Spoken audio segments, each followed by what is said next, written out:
উহুদের যুদ্ধের দ্বিতীয় ভাগে যখন মুসলমানরা বিপর্যস্ত অবস্থায় ছিল, তখন হঠাৎ করে একজন একটা গুজব রটাইল যে রাসূল সাল্লাল্লাহু আলাইহি ওয়াসাল্লাম ইন্তেকাল করছেন। তো আনাস বিন নদর রাদিয়াল্লাহু তাআলা আনহু তিনি নজর করে দেখলেন যে একদল মুজাহিদরা তারা বসে আছে।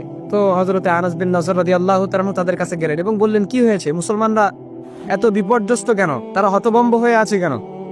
মুসলমানরা বললেন, হে আনাস বিন নদর, রাসূল সাল্লাল্লাহু আলাইহি ওয়াসাল্লাম শহীদ হয়ে গেছেন। তো হযরত আনাস বিন নজর রাদিয়াল্লাহু তাআলা আনহু বললেন, রাসূল সাল্লাল্লাহু আলাইহি ওয়াসাল্লাম যদি শহীদ হয়ে যায় তাহলে আমরা বেঁচে থেকে কি করব? উঠেন, তরবারি হাতে নেন।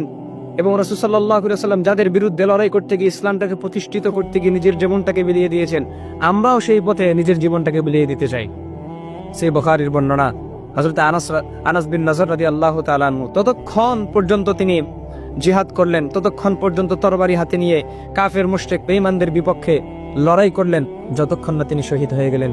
তিনি শহীদ না হওয়া পর্যন্ত, সেই বুখারীর বর্ণনা, তিনি তরবারি হাতে নিয়ে যুদ্ধ করতেই থাকলেন, অবশেষে তিনি শহীদ হয়ে গেলেন।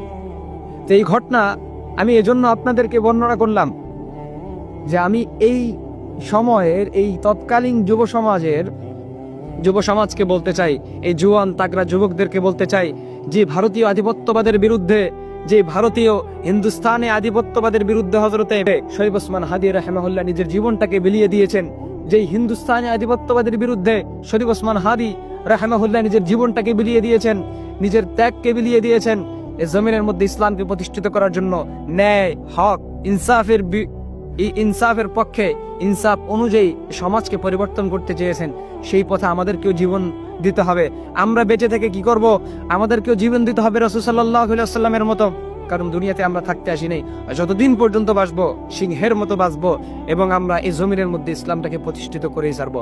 নতুবা হযরত আনাস বিন নজর রাদিয়াল্লাহু তাআলা আনহু, সাআদ বিন আবি ওয়াক্কাস, হযরত সাআদ বিন মুআজ রাদিয়াল্লাহু তাআলা আনহু, বড় বড় বীর পুরুষ সাহাবী খালিদ বিন ওয়ালিদ, ওমর রাদিয়াল্লাহু তাআলা আনহু, তাদের মতো জীবন দিয়ে আমরা শহীদ হতে চাই।